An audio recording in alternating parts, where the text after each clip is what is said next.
দর্শকের পর্যায়ে রয়েছে প্রবাস সংবাদ।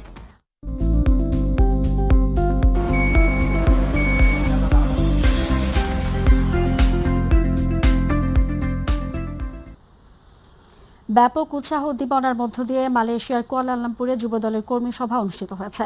এতে প্রধান অতিথির বক্তব্য রাখেন কেন্দ্রীয় যুবদলের সাধারণ সম্পাদক ও সংসদ সদস্য নুরুল ইসলাম নয়ন।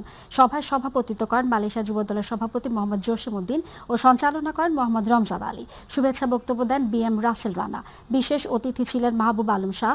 বক্তব্য রাখেন নূরে সিদ্দিকী সুমন, শেখ মোহাম্মদ সেলিম, নাজমুল হোসেন, খালিদ হাসান রিপন, সুলতান বিন সিরাজ, বাদল কারার, বাবু সরকার, ইসমাইল আকন্দ, মোহাম্মদ কাজল, শাহাদাত হোসেন সাগর, ডক্টর SM রহমান তনু, ওয়ালিউল্লাহ জাহিদ, ইঞ্জিনিয়ার শাহজালাল, হেলাল শিকদার সহ আরও অনেকে উপস্থিত ছিলেন।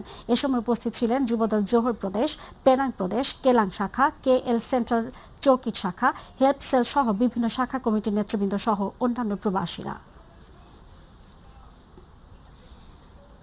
চেয়ারম্যান আজকে প্রধানমন্ত্রী জনাব তারেক রহমান যদি মনে করতেন যে আমি রাজনীতি করব না, ব্যক্তিগত জীবনে ফিরে যাব, পারিবারিক জীবন উদযাপন উপভোগ করব, কি হতে পারত? বাংলাদেশের যে ফেসিবাদ ছিল 16 বছরের, এই ফেসিবাদ আরো দীর্ঘায়িত হওয়ার সম্ভাবনা কি ছিল না? অবশ্যই ছিল।